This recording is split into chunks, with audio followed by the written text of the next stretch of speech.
point de départ pour ce groupe de travail, c'était en fait au départ des remontées récurrentes des organisateurs d'accueil collectif de mineurs au sujet de l'accueil des enfants non scolarisés. Et c'est vrai qu'on aurait pu avoir une réponse institutionnelle en s'appuyant uniquement sur les textes, et c'est vrai qu'on a fait le choix d'avoir une réflexion plus élargie avec d'autres partenaires, des professionnels de la petite enfance, de l'enfance, des fédérations d'éducation populaire, des collectivités, des organisateurs d'accueil collectif de mineurs, pour réfléchir vraiment sur le fond à cette question de l'accueil des enfants non scolarisés en accueil collectif de mineurs, ce qui nous a permis de clarifier aussi la posture départementale sur ce sujet. Le fil rouge de ce groupe de travail a été vraiment de garder l'enfant et l'intérêt de l'enfant au cœur de toutes ses préoccupations. On aurait pu être tenté de penser parfois au confort des animateurs, ou bien des familles, ou bien des gestionnaires aussi, parfois avec leur réalité de terrain. Mais on a souhaité vraiment que l'intérêt de l'enfant reste au cœur de nos préoccupations. Cette réflexion collective nous a permis de nous arrêter sur une position départementale qui restera de permettre l'accueil aux enfants scolarisés et uniquement scolarisés, avec une attention particulière peut-être à certaines situations, dans des cas précis, avec des conditions particulières qui permettront de répondre à des cas dérogatoires, mais qui doivent, à notre sens, rester vraiment à la marge. L'idée originale a été qu'au sein de ce groupe de partenaires, nous puissions être associés à des visites sur le terrain. Ainsi, durant l'été 2019, nous avons été plusieurs à aller visiter les accueils collectifs de mineurs qui avaient bénéficié d'une dérogation pour accueillir des enfants de 3 ans non scolarisés. C'est ainsi que nous avons accompagné le conseiller jeunesse et sport.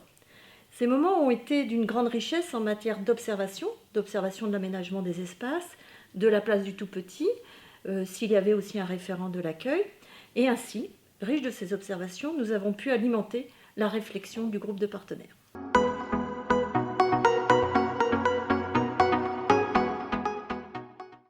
Suite à cette première étape de travail qui a constitué à clarifier la posture départementale concernant l'accueil des enfants non scolarisés en accueil collectif de mineurs, le groupe multipartenarial a engagé une réflexion collective pour proposer un dispositif d'accompagnement à destination des équipes éducatives du département. Tout d'abord, un guide qui a été élaboré pour que les organisateurs s'assurent que les conditions d'accueil répondent bien aux besoins et aux attentes des tout-petits. À travers des fiches thématiques qui jalonnent le quotidien des accueils collectifs de mineurs, l'accueil à la préparation, l'accueil du matin et du soir, les jeux et les activités, le repas, le repos et la sieste, la vie collective et la vie quotidienne, nous avons évoqué les enjeux éducatifs de chacune de ces étapes, les postures professionnelles attendues, les aménagements des temps et des espaces, ainsi que des conseils et des bonnes pratiques que nous avons identifiées. Chaque fiche thématique recense à la fin quelques ressources pédagogiques qui vont vous permettre de travailler, de mener une réflexion avec le reste de l'équipe pour aller plus loin.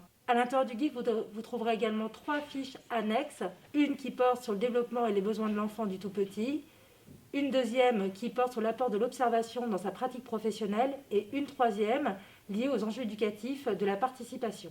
Comme vous le voyez, des illustrations originales ont été créées pour ce guide spécifiquement, qui vont vous permettre de faire le lien avec des situations que vous avez vécues, soit dans votre vie privée, soit dans votre vie professionnelle. Maintenant, bonne lecture, j'espère que vous profiterez de ce guide et que vous passerez autant de plaisir à le lire que nous à le fabriquer.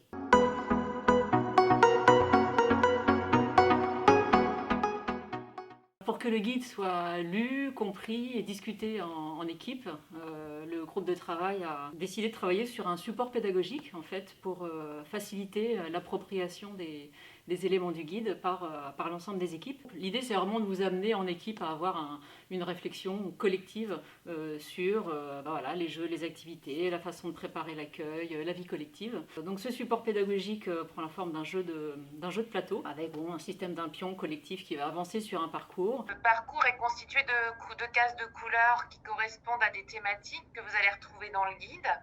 Ces thématiques sont l'accueil et la préparation, les jeux et les activités, la vie quotidienne, la vie collective. Il y a aussi des questions à la place 2 et des questions bonus.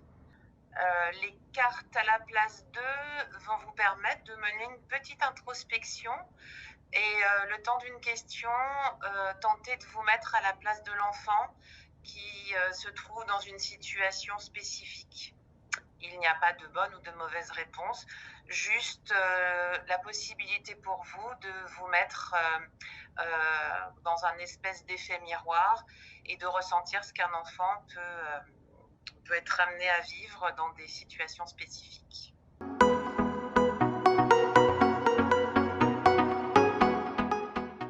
En plus du guide et du jeu et de tout ce travail partenarial, le groupe avait souhaité mettre en place, dans le cadre de la charte de qualité, une formation à destination des animateurs et des directeurs d'accueil de loisirs. Donc entre novembre 2019 et mars 2020, il y a eu 20 animateurs et 10 directeurs qui ont participé à cette formation, organisée avec la DDCS, la CAF et la Ligue de l'enseignement et les CMEA. L'intérêt de cette formation, c'était de mettre en place une formation-action, c'est-à-dire qu'il y a en même temps des allers-retours entre le temps de formation et le temps de mise en œuvre sur les terrains. C'est-à-dire que ça permettait aux équipes à la fois d'observer et de faire après un retour en grand groupe lors de la formation pour voir qu'est-ce qui avait pu évoluer et qu'est-ce qui pouvait se mettre en place dans leur pratique quotidienne auprès des enfants.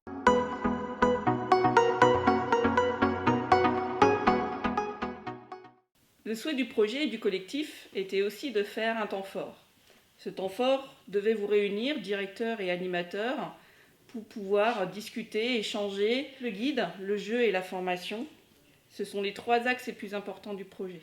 Donc on est toutes très fiers de vous dire qu'on vous fera passer un guide et un support pédagogique très prochainement, donc via les coordonnateurs enfance-jeunesse pour chacun des territoires. On a prévu au moins un guide et une boîte de jeux pour chaque accueil de loisirs. Sachez aussi que vous pourrez télécharger le guide et une version imprimable et jouable du jeu sur nos différents sites institutionnels. On vous communiquera les adresses, notamment sur le site ACM CVL. Et voilà, on vous souhaite vraiment plein de belles choses avec ces outils qu'on a eu beaucoup de plaisir à concevoir pour vous. Et à bientôt sur vos structures.